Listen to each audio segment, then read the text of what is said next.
creo que podemos ir empezando. Sé que muchos van a tener hoy día dificultad tal vez Se está porque grabando la he visto llamada. de que están con el árbol navideño y sé que recién acaban de terminar de dar su examen, ¿ya? Sí, doctor. Pero vamos empezando porque creo que después tienen clases con el doctor Kajiri. Sí. Muy bien, vamos a empezar con la clase del día de hoy, que es la clase de nutrición en las personas adultas mayores. En realidad es bastante amplio. He tratado de resumirlo un poco y al final agregar un poco de lo que son las fórmulas o los suplementos nutricionales o la mejor forma para elegir un suplemento nutricional dependiendo del adulto mayor y dependiendo de ciertas características con las que tiene que cumplir el adulto mayor. Entonces, nutrición y envejecimiento, existen múltiples cambios que se van a dar con la edad y que van a llevar a que se altere el equilibrio nutricional y se altere el apetito en el adulto mayor, aparte de que hay cambios fisiológicos que cambian los requerimientos nutricionales del adulto mayor. O sea, bueno, tres cambios básicos que es importante que lo sepan es que hay una disminución de la masa magra, hay un aumento de la masa grasa, y hay una disminución de la tasa de metabolismo basal. Son tres cambios importantes que se dan con la edad. Estos tres cambios me generan un aumento del riesgo de obesidad porque la disminución de la masa muscular me lleva a inactividad y me lleva a riesgo por la inactividad, a riesgo de obesidad centrípeta y a mayor disminución de la masa muscular y también a riesgo de malnutrición. Vamos a ver de que los cambios que se pueden dar con la edad y que alteran el apetito son, por ejemplo, la alteración del gusto, la alteración del olfato, el hecho de que el vaciamiento gástrico es más lento, que haya una saciedad más temprana y además cuando menciono acá deterioro de la regulación de la ingesta de alimentos, me refiero a que muchas veces un adulto mayor puede ingerir un alimento, pero este no se absorbe y no se absorbe porque a nivel intestinal las vellosidades sufren una atrofia y al haber atrofia no hay una buena absorción y si es que consume algunos medicamentos esto empeora. Por ejemplo, con la edad hay atrofia a nivel de todo el intestino, sobre todo a nivel del intestino ileal, ¿no? Y si uno es diabético y toma metformina, empeora la absorción de la vitamina B12 y entonces si eres diabético y encima eres adulto mayor, debería el paciente tomar algún suplemento porque sé que no se va a absorber si es que lo consume por vía oral. Otros factores que pueden alterar el apetito con respecto a la parte fisiológica es el estado oral del paciente, ¿no? La pobre salud oral, no hay producción de saliva, eso altera y hace que no puedas digerir bien los alimentos porque ustedes saben que la digestión empieza desde la boca, ¿no? Las enfermedades crónicas, como les mencionaba, sea diabetes, sea enfermedades cardiovasculares, sea Parkinson, sean enfermedades reumatológicas, generan polifarmacia, generan el uso de medicamentos que van a terminar alterando la absorción de ciertos nutrientes. Cambios hormonales en la etapa posmenopáusica también alteran, generan cambios en el peso y en la distribución de nuestra composición corporal. Y actualmente en las últimas guías y en los últimos congresos sobre terapia nutricional total en el adulto mayor, se menciona bastante el tema del dolor y el impacto que tiene el dolor, sea oncológico o no oncológico, en el apetito y en la absorción de los nutrientes. Entonces, son consideraciones. Si a mí me preguntan, por ejemplo, qué factores pueden estar asociados o alteran el estado nutricional o el apetito en el adulto mayor, ya saben todos estos factores fisiológicos que pueden causar la alteración. Y existen otros fenómenos psicológicos y socioculturales que se dan con la edad que predisponen a que no haya una buena alimentación. Uno es el tema de que muchas veces están solos, ¿no? La soledad, el comer solo, el no tener quien te alcance una comida, la depresión, la apatía, el depender para comer porque no me puedo preparar mis alimentos, el abandono de la actividad laboral, ¿no? Nuevamente, ¿no? La soledad, la falta de ingresos, porque tus ingresos cuando eres un adulto mayor disminuyen, porque ya no recibes tu sueldo o ya no puedes realizar tu actividad, la actividad que te generaba ingresos como cuando eras un adulto joven, ¿no? Y bueno, también hábitos alimenticios no saludables y los mitos que muchos tenemos o costumbres culturales. Una cosa que yo he visto acá que me llama mucho la atención es que hay pacientes que pichan bastante coca, ¿no? O sea, pichan coca y pueden dejar de comer, pero no quieren dejar de pichar la coca y con eso sienten que tienen fuerzas y prefieren dejar de comer, pero sí pichar, porque pichar solamente es, creo que comer y botan el consumo de coca, por ejemplo, eso es un tema cultural propio de nuestra zona, ¿no? Que vemos gente que tiene ese tipo de costumbres y que vemos cómo eso, o sea, y lo vamos a ver lamentablemente más en adultos mayores, ¿no? Y todo esto altera el apetito. Entonces, esos son con respecto a los cambios propios del envejecimiento que pueden alterar el estado nutricional del adulto mayor. ¿Cómo yo realizo la evaluación nutricional del adulto mayor? Para empezar, esto es importante que definamos la diferencia entre alimentación y nutrición. La alimentación es un proceso voluntario, o sea, yo me llevo lo que quiero a la boca, o sea, si quiero un buen alimento y si quiero un pollo a la brasa, o un alimento nutritivo o no. Ya, nutrición es algo involuntario, es lo que tu cuerpo hace con ese alimento que tú le das para poder generar energía. Entonces son dos conceptos bastante diferentes. Cuando hacemos una evaluación nutricional, si lo que queremos evaluar es pérdida de peso, o si el paciente viene con la consulta de pérdida de peso, lo primero que tienes que uno evaluar, en teoría, es evaluar el gasto energético basal. Es decir, mi paciente está perdiendo peso porque está dejando de comer y está comiendo menos de lo que requiere su gasto energético basal o está bajando de peso por otra causa, ¿no? Entonces, la única manera de saber eso es calculando el gasto energético basal, ¿no? El gasto energético basal en realidad disminuye con la edad, por los cambios que acabábamos de mencionar y de la tasa del metabolismo basal que también disminuye con la edad. Existen múltiples fórmulas para calcular el gasto energético basal, dependiendo de los datos que tengamos a la mano. A veces solamente tenemos la talla o solo el peso. Si tenemos solo el peso, buscamos una calculadora para calcular el gasto energético basal y te van a salir varias. Esta es una donde solo te pide peso. Hay otra que es la más usada y la que más recomiendan, que es la de Harrison, que sí te pide talla y peso. El tema es de que no siempre tienes ambos datos en el adulto mayor y si tratamos de ser más específicos es dar los datos que tenemos. Si tenemos la talla, pues o sea, sí lo calculamos en función de ello. Entonces, eso es en primer lugar. Cuando yo evalúo el estado de nutrición del adulto mayor, tengo que saber, o sea, si está consumiendo eh, eh, como para cubrir su gasto energético basal o no. Y si lo está consumiendo, cómo lo está distribuyendo en las comidas diarias. Luego, yo puedo evaluar la parte nutricional a través del peso, de la talla, del índice de masa corporal, de medidas antropométricas, ¿no? O sea, el perímetro abdominal, el perímetro de pantorrilla.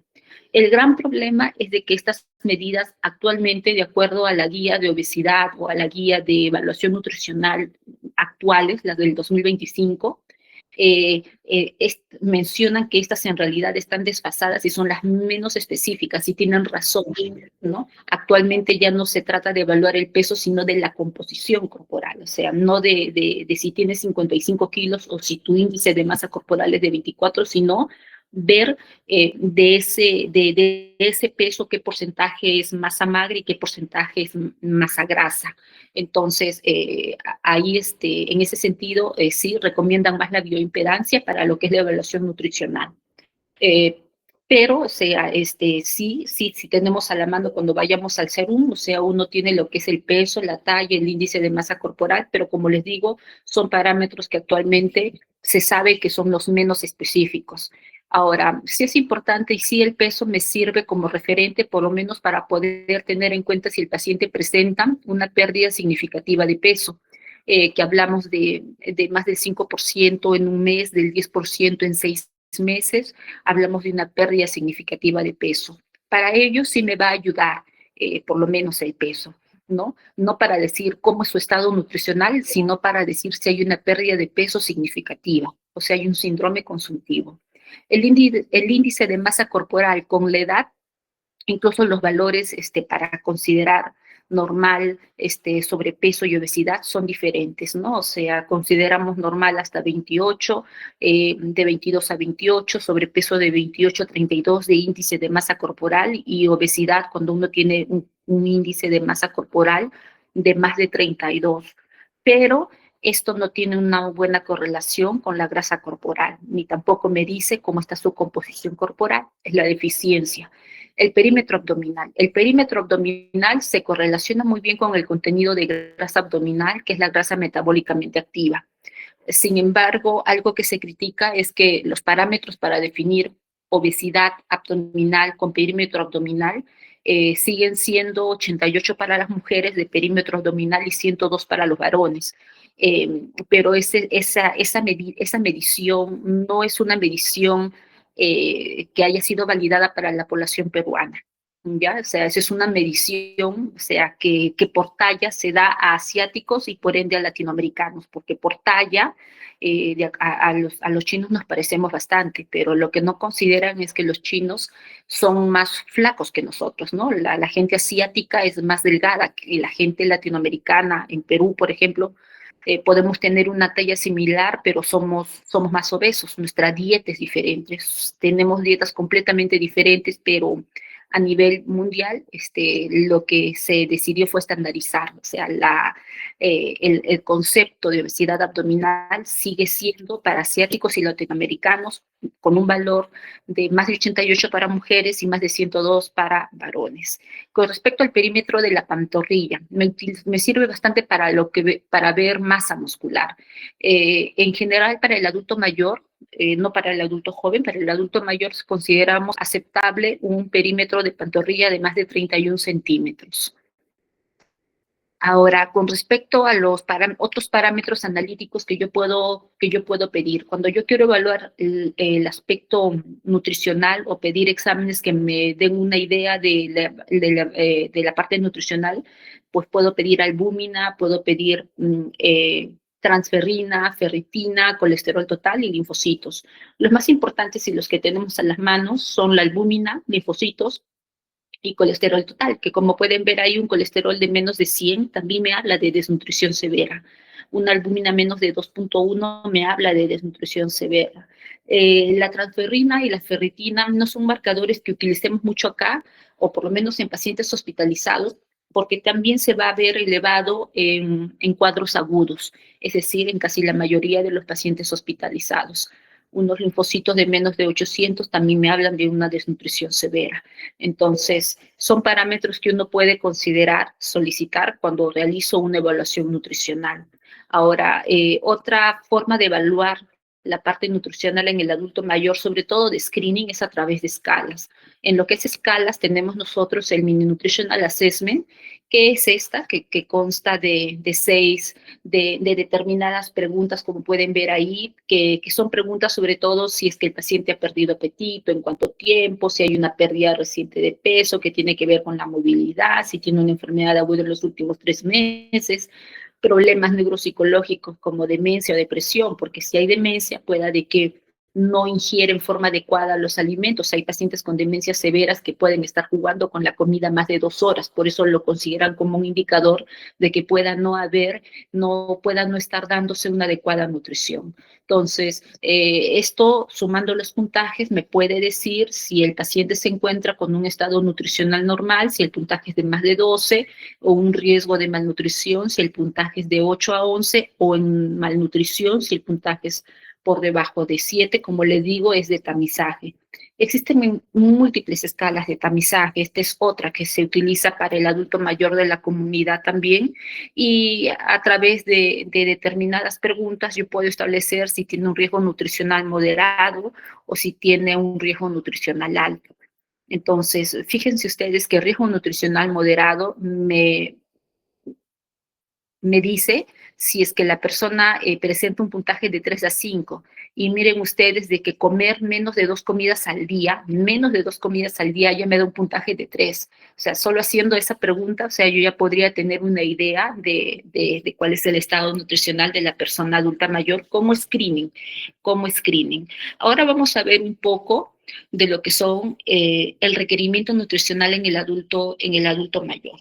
Entonces, acá tenemos que evaluar dos cosas. Uno, cantidad y otro, calidad o de qué debe estar compuesto. En lo que es cantidad, la cantidad de kilocalorías al día es de 30 a 35 kilocalorías por kilo por día en una persona que no está en estado de hipercatabolia, ¿ya? Y con respecto a la calidad de los macronutrientes, la composición tiene que ser de carbohidratos hasta en un 60% en general, ¿no? Esto se va a ajustar de acuerdo a la patología que tenga la persona. Grasas en un 30%, proteínas en un 15%, y con respecto a los macronutrientes, ¿no?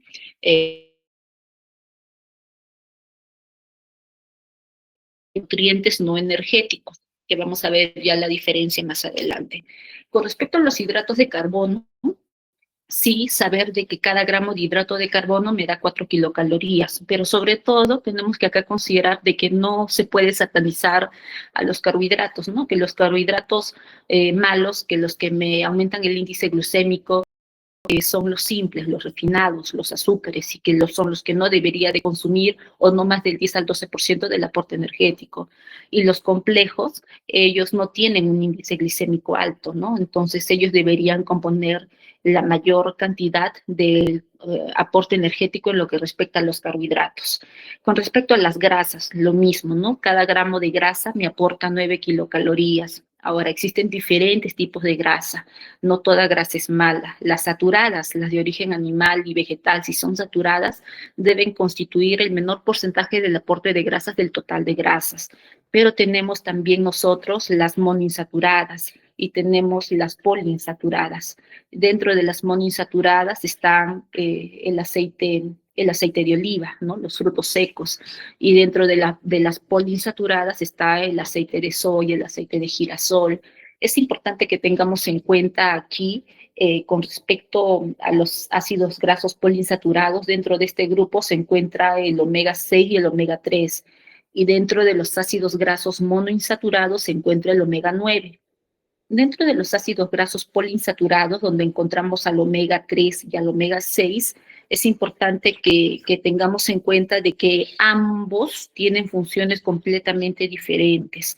Omega 3 es el que en algunas personas, o el que se recomienda actualmente, ¿no? O sea, como suplemento nutricional por su poder antioxidante, antiinflamatorio, vasodilatador y antiagregante, ¿no? O sea, nosotros sabemos que el omega 3 que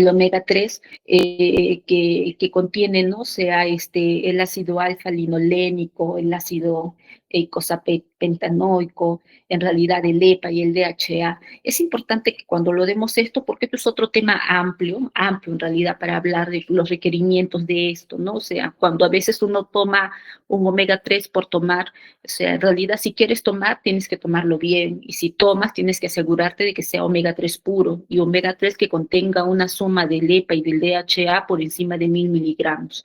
Si no lo estás haciendo en esas cantidades, entonces es como si no hicieras nada. ¿Y qué beneficios tiene el omega 3? O sea, sí, como les decía, sí se ha demostrado que tiene acción antiinflamatoria, vasodilatadora y antiagregante. Y esos son los beneficios que producen. El omega 9, el omega 3, el omega 6 hace todo lo contrario. El omega 6 es vasoconstrictor, es inmunosupresor y es proinflamatorio. Entonces, importante que tengamos en cuenta estas consideraciones al momento de hablar de los ácidos grasos poliinsaturados, ¿no? Y dentro de los ácidos grasos monoinsaturados tenemos al omega 9, ¿no? En todo caso, para que tengamos en cuenta. Ahora, con respecto a las proteínas, cada gramo de proteína aporta 4 kilocalorías. ¿Cuánto yo debo de tener cuáles son mis requerimientos diarios de proteína? Por lo menos de 1 a 1.2 gramos por kilo por día. Entonces, si peso 60 kilos, mi requerimiento diario es de 60 gramos de proteína, idealmente de alto valor biológico, ¿no? O sea, entonces es fácil calcularlo, o sea, preguntando al paciente qué desayuna, qué almuerza y qué cena, ¿no? O sea, si sea una clara de huevo me da 7 gramos de proteína, 100 gramos de pollo me da 21 gramos de proteína, una lata de atún me da 21 gramos de proteína. Entonces yo de esa manera puedo calcular a ver cuánto de proteínas me está consumiendo el paciente. La maca también me da proteínas. Entonces, para tenerlo en consideración, es lo que yo requiero en condiciones basales, porque cuando el paciente está hospitalizado requiere más de 1,2 gramos por kilo por día de proteínas. Con respecto a la ingesta de líquido, en general, se requiere de 20 a 30 mililitros por kilo por día en general, pero yo voy a ajustar esto si el paciente es cardíaco, si el paciente es renal, si el paciente está cursando con un síndrome de hematoso o un síndrome nefrótico, ¿no? Pero en general esa es la recomendación.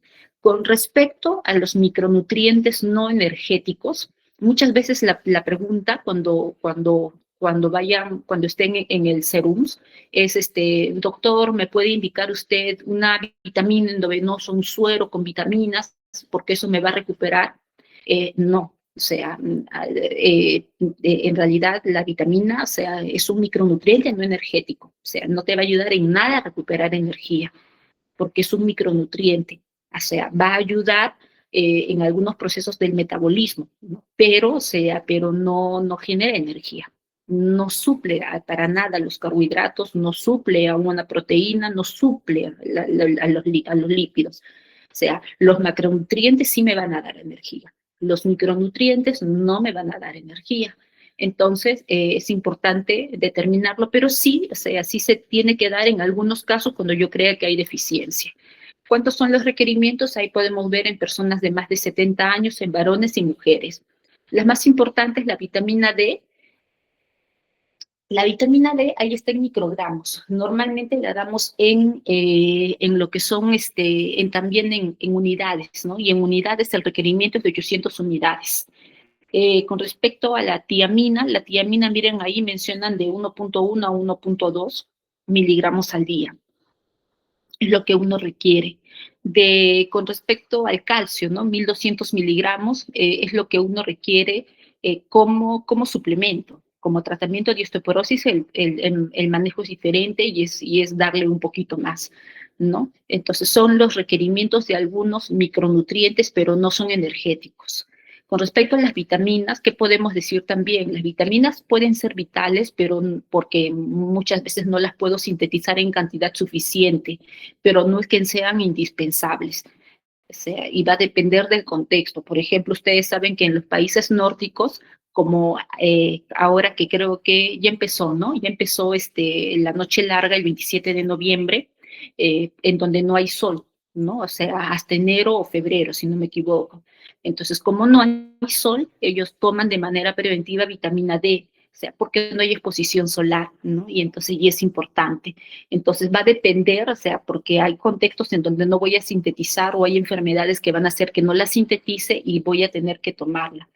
¿Ya? Pero va a depender del contexto y de cada persona. Existen tipos de vitaminas, las liposolubles y las hidrosolubles. Cuando uno dice, me voy a aplicar vitamina C endovenosa porque tiene poderes antioxidantes y porque mejora mi sistema inmunológico, es hidrosoluble. Lo que tú te inyectas, lo eliminas en lo que va del día a través de la orina. ¿Ya? Entonces es importante también tener en cuenta eso.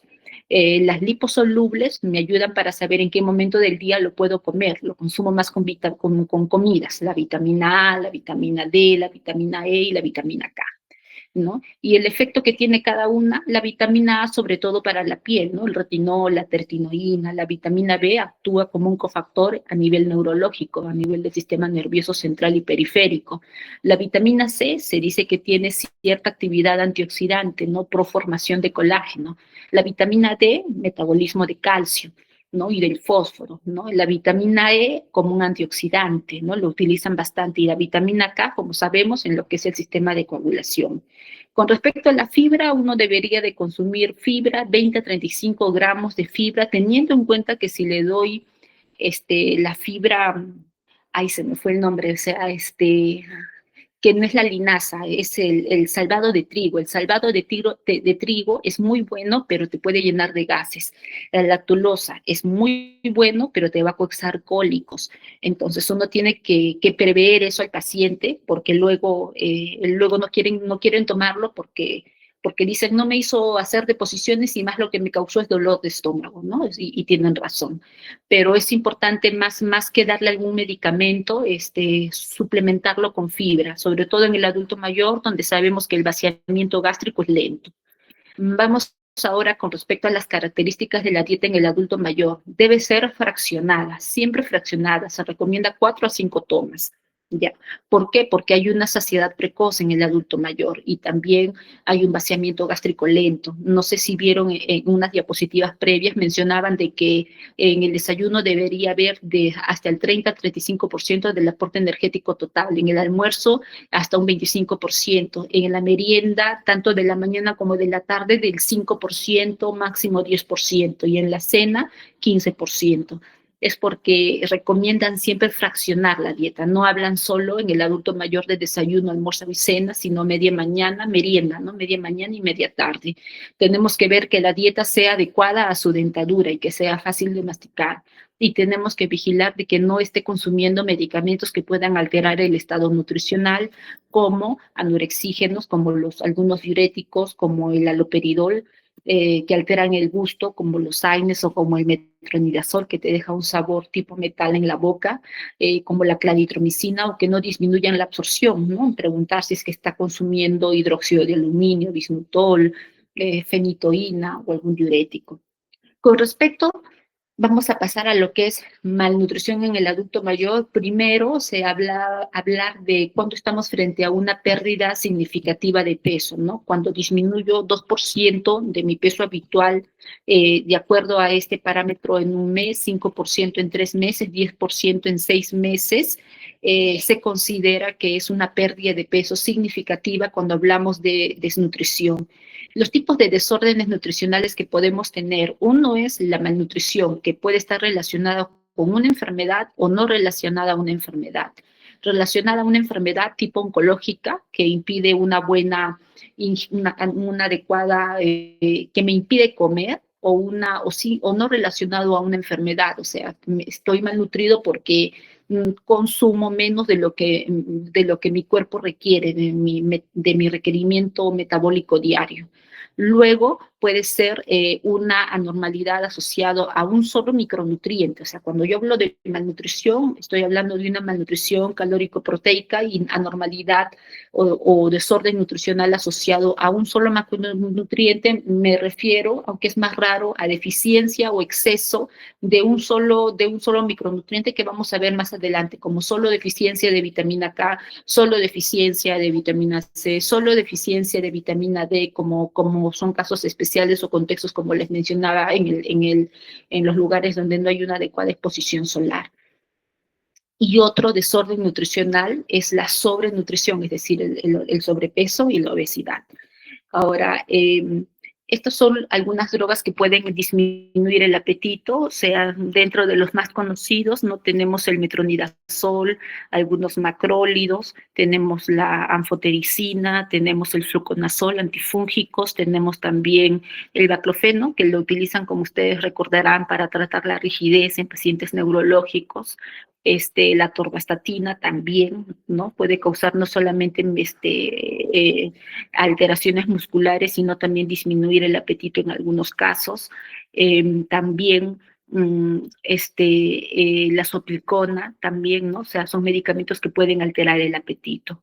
Cuando evalúo a un paciente adulto mayor que tiene malnutrición, baja de peso, empiezo a buscar síntomas, ¿no? Que tenga el paciente a nivel dérmico, cabello, uña, ojos, boca, ¿no? Por ejemplo, piel seca, por ejemplo, la hiperkeratosis, si hay una deficiencia de la vitamina A o de la vitamina C, petequia, si es que sospecho que hay una alteración de la vitamina K, ¿no? Si es que hay una alteración de la vitamina B, puede haber dermatitis fotosensible, si es una desnutrición calórico-proteica, ¿no? Cabello delgado, despigmentado, ¿no?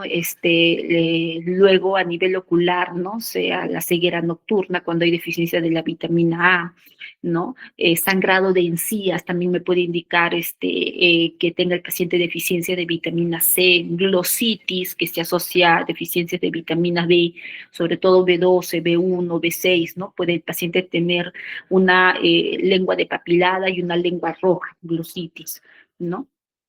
Luego, el bocio, cuando hay una deficiencia de yodo, ¿no? La diarrea puede ser una manifestación de deficiencia de folato y de B12, por eso que en todo paciente con diarrea crónica, parte del estudio no solamente es la reacción inflamatoria, el coprocultivo, sino pedir B12, ácido fólico, hacer todo el estudio BKNS, si es una diarrea crónica, ¿no? Entonces son los síntomas que yo busco dependiendo de lo que creo que puede estar alterado en el adulto mayor. Ahora, ¿cuál es el objetivo de la intervención nutricional?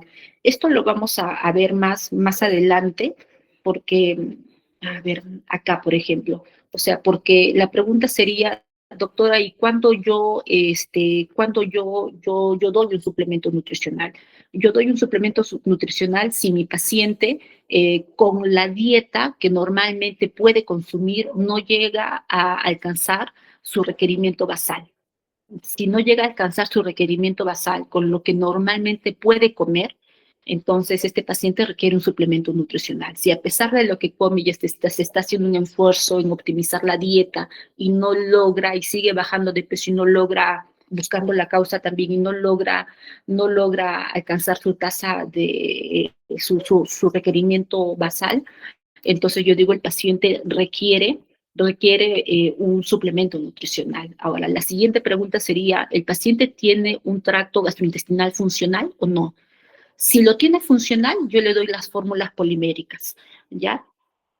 Pero si no tiene un tracto gastrointestinal funcional, es decir, si tiene un síndrome de mala absorción, si tiene el paciente, si ha sido sometido a una eh, eh,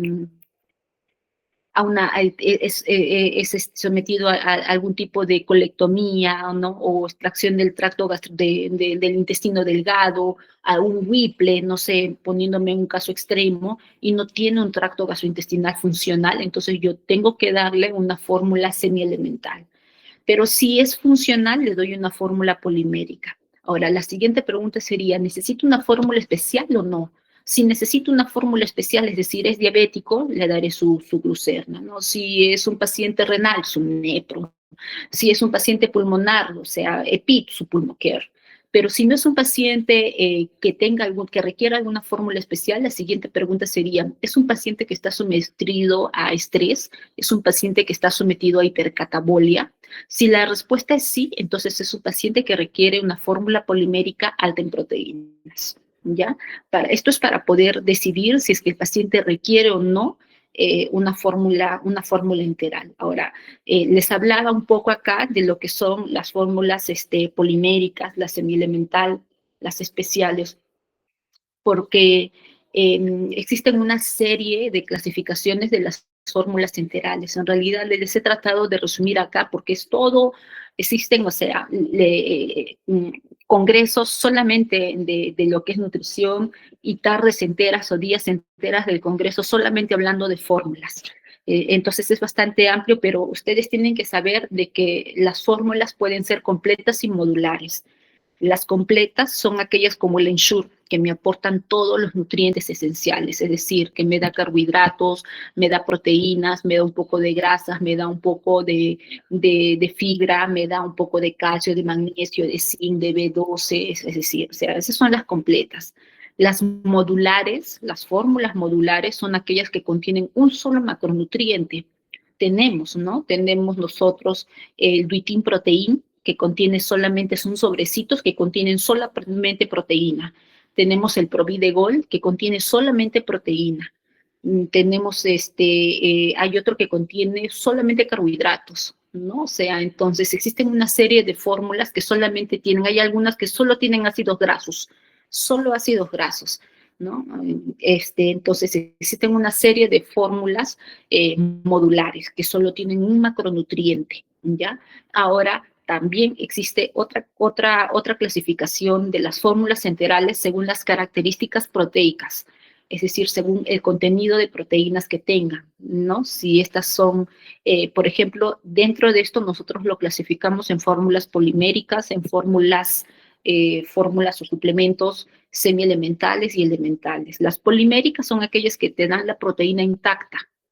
Por eso es que requieres que tu tracto gastrointestinal esté intacto, esté funcional, porque necesitas tener la capacidad de absorber por ti mismo, tu cuerpo, la proteína.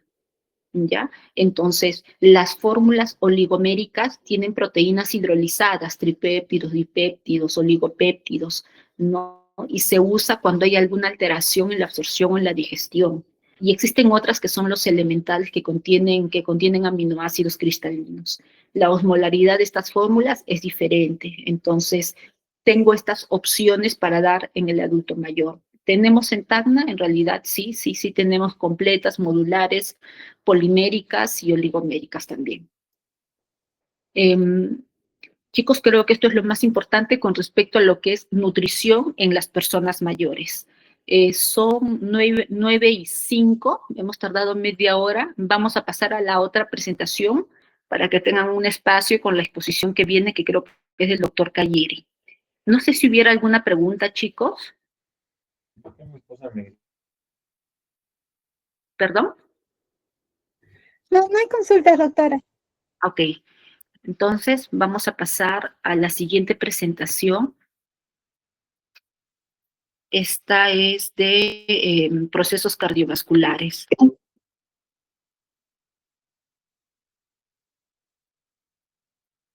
Ya, patologías Se está cardiovasculares grabando en la el adulto llamada. mayor. Miren, vamos a empezar